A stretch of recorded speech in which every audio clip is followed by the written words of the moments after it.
ભરતજી કહે છે કે હું રાજા બનું નહીં, ગમે તે થાય હું રાજા બનું નહીં. આ રાજગાદી અયોધ્યાની રાજગાદી રામની હતી, રામની છે અને રામની જ રહેશે. એના ઉપર ભરત ક્યારેય બેસશે નહીં. અને ભરતજી મનાવવા પણ જાય છે, વનમાં પ્રસંગ છે ને, અને ત્યારે ભરતજી ચોખે ચોખ્ખું કહી દે છે તમારી પાદુકા બેસશે પણ હું નહીં બેસું.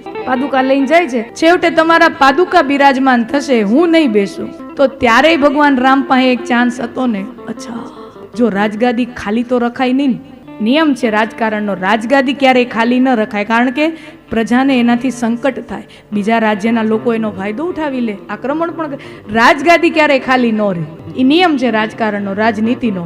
તો ભરત સ્વીકારવા તૈયાર નથી. તો ત્યારે પછી ભગવાન રામ એમ નો કે હાલો આમ તો બાપુજીએ કીધું તું કે ભરતને ગાદી મળે, પણ હવે બાપુજી રહ્યા નથી અને ભરતને રાજગાદી જોઈતી નથી.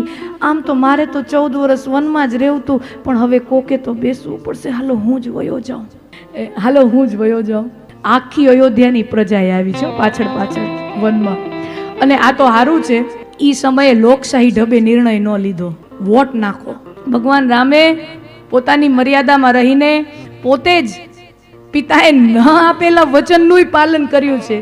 ઈ વખતે જો કૈકેયી અને રામજી વચ્ચેનો વિવાદ વધારે વકર્યો હોત અને આનો કઈ નિવારણ ન આવ્યું હોત, અને એમ થાય કે ચાલો તો લોકશાહીના ઢબે નિર્ણય કરીએ, ભરત બેસવા તૈયાર નથી, રામ બેસવા તૈયાર નથી, ચાલો એક નિર્ણય કરીએ, ચૂંટણી કરાવીએ. અયોધ્યામાં ચૂંટણી થાય.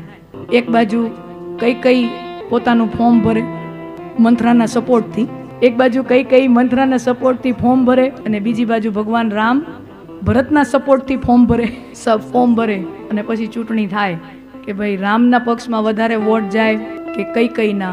આવું જો થયું હોત તો કૈકેયી બહુ ભૂંડી રીતે હાર્યા હોત, એની ડિપોઝિટે ગઈ હોત. એને ડિપોઝિટ જાય ને ચૂંટણીમાં, બહુ ભૂંડી રીતે હાર્યા હોત, એની ડિપોઝિટે ગઈ હોત. હવે હું તમને ગણીને એક્ઝિટ પોલ આપું. ચૂંટણી થાય ને એટલે એની એક્ઝિટ પોલ હોય, ન્યૂઝ ચેનલમાં ભાઈઓ તો ચોંટી જ જાય. ચૂંટણીના 3-4 દિવસ રિઝલ્ટ આવવાનું હોય ને, ના 2 દિવસ પહેલાથી ન્યૂઝ ચેનલમાં એકદમ આમ ચોંટીને બેસી જાય. દરેક ચેનલોવાળા એક્ઝિટ પોલ આપે, આને આટલી સીટ, ઓને આટલી સીટ, પણ એમાં રેન્જ આપે, આને 100 થી 115 એમ રેન્જ, કારણ કે ચોખ્ખો દાખલો તો આંકડો તો મળે નહીં. આને 100 થી 125 વચ્ચે આ પાર્ટીને મળશે, 70 થી 80 વચ્ચે આ પાર્ટીને મળશે, અને અન્યના ખાતે 5 થી 8. આવી રીતે એક્ઝિટ પોલ હોય. હું તમને એવી રેન્જ નહીં, ચોખ્ખે ચોખ્ખી તમને આપું. એ વખતે જો ચૂંટણી થઈ હોત ને તો કૈકેયીના ભાગે ખાલી 3 વોટ આવ્યા હોત. કેટલા? 3 વોટ. બાકી આ બધા વોટ આમ જાત રામ ભગવાન પાસે. 3 વોટ કોના કોના? પેલો મત પોતે પોતાને આપે. બરાબર કે નહીં ભાઈ બેનો? કોઈ પણ ઉમેદવાર હોય એ વોટ દેવા જતો હોય તો પોતાના નામની આગળ જ બટન દબાવે ને. પેલો મત માણા પોતે પોતાને આપે. તો કૈકેયીનો 3 વોટ મળે, એમાંથી પેલો મત એનો પોતાને, બીજો મત મંથરાનો, એના સપોર્ટથી ફોર્મ ભર્યું હતું, બીજો મત મંથરાનો, અને ત્રીજો વોટ કૈકેયીને મળ્યો હોત ભગવાન રામનો.